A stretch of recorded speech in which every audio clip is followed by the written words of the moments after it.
Ciao a tutti ragazzi, benvenuti in questo nuovo video.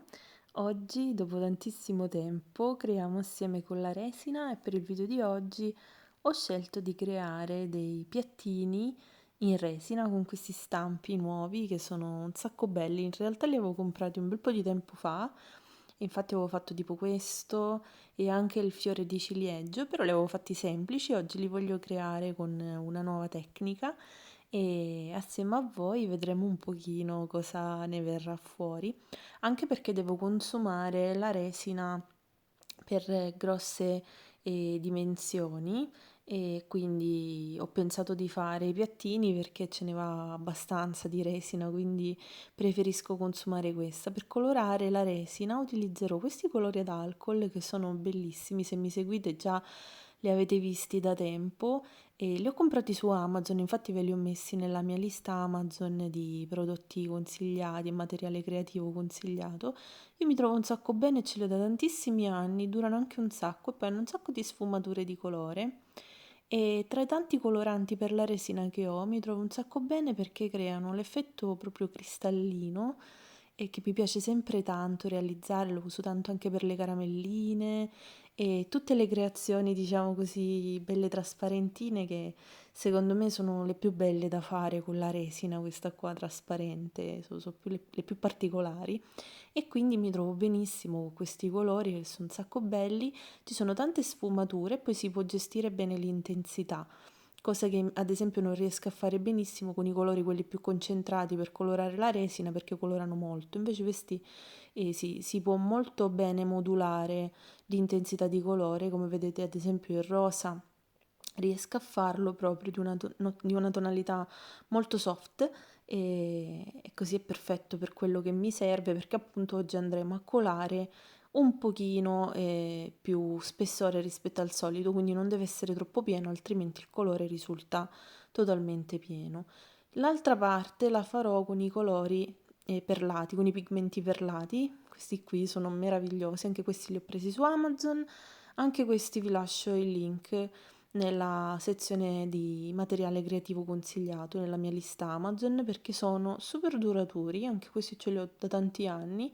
ne basta veramente pochissimo e anche questo è molto facile da modulare. Io infatti col tempo ho provato diverse combinazioni usandone pochissimi, viene un effetto semitrasparente con delle luminescenze meravigliose, oppure un effetto un po' più pieno come farò ad esempio oggi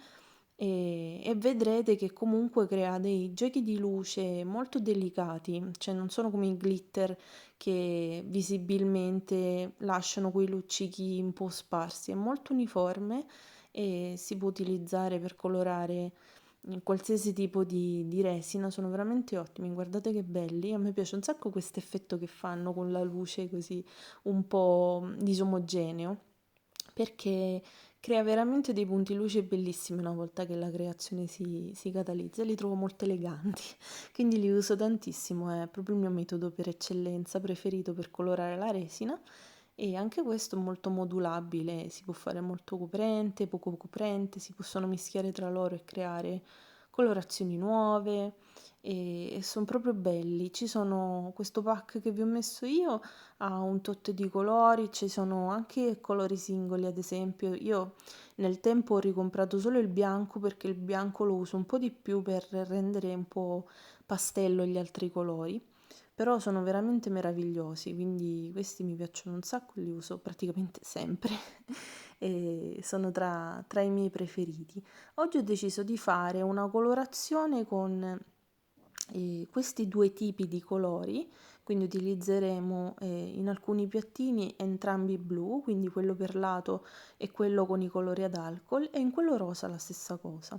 Ecco, io li uso tanto così che mi piace che si mescolano un pochino e creano, diciamo, delle parti dove c'è un po' più di uno, un po' più dell'altro. È un effetto un pochino, ad esempio, ci creo molto l'effetto tipo marmo, pietra dura e basta utilizzare il colore trasparente o un colore pieno. In questo caso ho voluto utilizzare il perlato perché li volevo un pochino più trasparenti ma anche un po' luminosi perché già matte li avevo fatti. E un altro trucchetto che vi voglio insegnare è quando facciamo i piattini, questi stampi sono un pochino antipatici perché appunto si creano tantissime bolle e quindi io procedo così, cioè metto un pochino di resina e poi li spremo letteralmente per far uscire l'aria dalla parte sottostante dove è più facile che si creano le bolle, perché se noi li riempiamo direttamente tutti, l'aria rimane intrappolata. Invece se mettiamo poca resina e li spremiamo affinché le bolle vadano in aria, le creazioni verranno quasi sicuramente senza bolle, comunque senza bolle troppo grandi, ecco, che poi potrebbero rovinare l'effetto finale. Siccome di resina ce ne va tanta in questo tipo di creazioni, preferisco fare così, almeno sono sicura di non sprecare materiale e trovo anche che l'effetto sia molto carino. Si può utilizzare questo metodo sia con un solo colore che come sto facendo io mischiando due tonalità diverse oppure colori diversi, si possono fare un sacco di begli effetti. Però ad oggi è l'effetto che mi piace di più, è il metodo che mi piace di più per riuscire, diciamo, più che si può a fare creazioni senza bolle. Poi voglio colare anche questo orsacchiotto qui, questo non l'avevo mai fatto, avevo comprato lo stampo ma non l'avevo mai colato, quindi lo voglio provare oggi con voi. Per adesso i colori mi piacciono veramente tantissimo e so che comunque i colori ad alcol per esperienza un pochino cambiano colore durante la catalisi della resina, quindi vedremo come diventeranno. Quelli pigmenti invece perlati no, cioè come li vediamo adesso resteranno, però quelli ad alcol un pochino cambiano, soprattutto il rosa, quindi sono curiosa di vedere il risultato finale una volta catalizzata la resina. E un pochino faccio un po' di gioco, vedete che bello l'effetto quando si mischia il perlato nella resina trasparente, si creano questi giochi di luce. Adesso vado a colare lo stampo piattino conchiglia, che questo è nuovo, non l'ho mai colato e mi piace un sacco, soprattutto adesso che sta arrivando l'estate, secondo me è super carino da tenere sul comò oppure sulla scrivania. Io ad esempio questi piattini li uso tantissimo anche mentre creo, perché magari ci metto dentro le perline o comunque componenti piccoli che ho paura che rotolano via oppure che insomma li perdo. Li trovo veramente super comodi, in più li utilizzo tanto per posare gli anelli, quelli che uso tutti i giorni, e sono veramente comodissimi e carinissimi, quindi da quando ho iniziato a farli sia in pasta polimerica che in resina li ho usati tantissimo anch'io e mi trovo proprio un sacco bene, sono proprio un accessorio molto utile oltre che carino, quindi mi piace veramente farli tanto anche per questo. Fatemi sapere nei commenti se voi utilizzate i piattini come me per gli usi più disparati. Io li trovo veramente utilissimi e carini e da quando ho iniziato a farli ho iniziato a usarli anch'io perché poi alla fine dicevo vabbè uno lo faccio per me, così li provo, vedo col tempo se si graffiano e comunque quelli in resina sono super resistenti, c'è poco da fare, è proprio il materiale migliore, la resina epossidica perché poi ho visto in tanti che magari li fanno con la polvere questa qua di gesso, polvere di marmo, che dir si voglia, ma comunque resina non è. E purtroppo ho visto molte persone si sono rotti, quindi non l'ho mai provata. Fatemi sapere magari se voi l'avete utilizzata, come vi siete trovati. Per adesso io ho trovato il materiale più resistente, la resina epossidica. Purtroppo sì, è magari un po' difficile da utilizzare, c'è sempre bisogno di tante precauzioni, la maschera antigas, i guanti, e insomma sicuramente non è per tutti e non è molto facile crearci, però io mi trovo veramente bene e trovo che le creazioni siano praticamente eterne, veramente cose da tantissimi anni, soprattutto le prime che facevo. E adesso coliamo, questo qui è bellissimo, è un portapiattini o cornicette, quadretti, insomma qualsiasi cosa di piccolino. E ne avevo già fatto uno, se vi ricordate, nella colata quella là invernale con i fiocchi di neve. E, ne sto facendo un altro perché mi piace veramente tanto, molto versatile, anche questo è utile soprattutto. E quindi ne voglio fare un altro magari un po' così più estivo con questo azzurro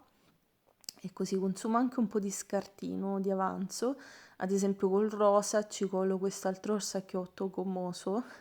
Bellissimo, è un pochino, diciamo una versione intermedia, ottimo per i portachiavi di questa dimensione e ci mischio un po' di colore trasparente e un po' di perlato, poi vedremo il risultato finale e fatemi sapere se volete lo scopriamo, insomma, visto che stiamo creando tutti assieme, sicuramente farò lo scopriamo qua su YouTube così vediamo un pochino il risultato di questa colata e come sono venute le creazioni, soprattutto se sono cambiati da come li vediamo adesso. E ho colato veramente tantissima resina in questa colata, ho fatto 6 bicchierini e adesso sto finendo l'orsacchiotto, cerco di mettere più resina che posso perché cerco di non sprecare mai troppa resina, quindi se mi avanza un pochino cerco sempre di distribuirla negli stampi che ho colato oppure prendo magari un altro stampo e la utilizzo così, perché mi sembra peccato insomma farla solidificare così nel bicchierino e poi buttarla. Con la scusa faccio qualche nuovo accessorio, perché questi orsacchiotti sono secondo me carinissimi come portachiavi, quindi volevo proprio farlo in generale. Adesso diciamo quella che manca, che è veramente pochissima, la verso dentro i piattini perché così colmo il fondo, anche se io li carteggio sempre, non li lascio mai grezzi perché comunque si creano mm, delle parti un po' ruvide, un po' taglienti e dove diciamo tra lo stampo e la resina e quindi quelle le carteggio sempre, però ho notato che riempiendo gli stampi proprio al limite si riduce di tantissimo quello sgradevole scalino che si crea, che è un pochino rognosetto da carteggiare e quindi così mi aiuta tanto a eh, lavorare meno dopo, quando la creazione sarà catalizzata e devo rifinirla. E quindi abbiamo terminato tutta la resina rosa e visto che sono rimasti il cuoricino e l'orsacchiotto grande ho pensato di fare il rosso. Utilizzo sempre il rosso, questo qua ad alcol, super comodo, questo qua colora tantissimo, infatti ne metto poco, ma guardate quanto coprente diventa la resina, diventa veramente super rossa, che è poi il colore perfetto per fare le caramelle gommose alla fragola. Infatti per l'orsacchiotto gommoso rosso ho pensato proprio a questo colore che è praticamente perfetto per lui. È veramente un rosso bellissimo. E ho pensato come parte perlata di utilizzare questo che è un po' bordeaux in realtà, non è proprio rosso, però secondo me ci sta molto bene, accostato al rosso, quello trasparente con i colori ad alcol. Quindi ne metto giusto un pochino, anche di questi ne basta pochissimo, sono super coprenti come pigmenti. E andiamo a mescolare la nostra resina e cerchiamo di sciogliere tutti i grumetti, anche se questi non ne fanno tanti, devo dire la verità, di grumi questi pigmenti, sono buoni secondo me di qualità, almeno fino ad ora sono quelli con cui mi sono trovata meglio. E guardate che bei giochi di luce fa, la resina è un po' trasparentina, però c'è tanto di questo pigmento bordeaux perlato, proprio bello. E secondo me questo cuoricione ci sta veramente tantissimo. È proprio carino perché poi questi piattini possono essere anche un'ottima idea regalo per una migliore amica, per una fidanzata, un fidanzato, insomma, sono versatili, sono carini e poi sono anche utili, quindi ci dà quel valore aggiunto secondo me. Anche in questo caso sto attenta a far andare prima la resina ben bene su tutti i bordi. Se ci sono bolle faccio così, proprio premo lo stampo e spingo la bolla fuori dallo stampo, così scoppia e la parte sotto è completamente priva di bolle. Poi sbatto un pochino lo stampo, questo se mi seguite da un po' vedete che lo faccio sempre perché è un altro modo per far emergere le bolle, anche quelle un po' più piccole, un po' più infide, che magari non vediamo così molto bene a occhio nudo. E poi vado comunque a colmare lo stampo con la restante resina, alternando sempre un pochino di resina perlata, un pochino di resina trasparente, però si creerà tutto un miscuglio che poi alla fine andremo a vedere creerà un effetto anche abbastanza omogeneo. Infatti non volevo proprio una differenza molto netta. Se al contrario vogliamo una differenza più netta, possiamo utilizzare colori diversi. Allora in quel caso, una volta terminata la creazione, si noterà molto di più la differenza tra i vari colori, quindi verrà un po' più variegata la colorazione. In questo caso volevo proprio un effetto soft, cioè volevo che in alcune parti diventasse un po' più trasparentina, in alcune parti che ci sia magari un po' più di pigmento perlato. Poi vedremo in realtà, perché poi il bello delle creazioni in resina è che per quanto ci possiamo impegnare a farle in un determinato modo, alla fine sarà sempre una sorpresa vedere come sono venute, se sono venute come le avevamo pensate. Quindi alla fine vedremo poi, quando le scopriremo, se l'effetto è venuto un po' come l'avevo ideato. Però è sempre una sorpresa, quindi è una cosa che mi piace un sacco della resina, a differenza di magari altre tecniche che sono un po' più certe. Qua c'è sempre l'effetto sorpresa quando andiamo a scoprire poi le nostre creazioni dagli stampi. E la trovo sempre una cosa molto divertente, infatti non vedo l'ora che catalizzi. Questa è molto lenta come resina, infatti ci vorranno un paio di giorni, però fa già caldino, quindi non ci starà tantissimo secondo me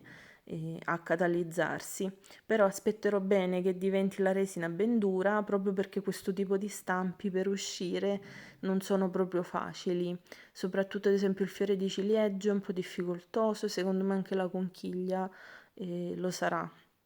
La stella marina e i cuori un po' meno, però sicuramente il fiore di ciliegio e la conchiglia saranno un pochino più difficoltosi, quindi è bene che la resina sia proprio ben dura, così posso fare un po' di forza per uscirle allo stampo, anche se c'è il metodo di mettere magari un po' di sapone, poi vediamo se ci saranno difficoltà, utilizzeremo qualche trick per aiutarci. E vado a fare per ultimo il mio orsacchiotto gommoso gigante, è veramente grandissimo e penso di farci un portafoto, poi magari facciamo un video insieme e la nostra colata è terminata. Vado a scoppiare le ultime bollicine, queste qua che emergono proprio alla fine, e abbiamo finito la nostra colata, non vedo l'ora di vedere il risultato. Fatemi sapere nei commenti se pure voi siete curiosi di vedere cosa ne verrà fuori. Io vi ringrazio tantissimo, mi siete mancati un sacco, sono un sacco contenta che ho ripreso a fare i video e possiamo passare un pochino di tempo assieme. Grazie a tutti quelli che hanno deciso di mettere un like e un commentino, e ci vediamo al prossimo video dove faremo lo scopriamo. Ciao!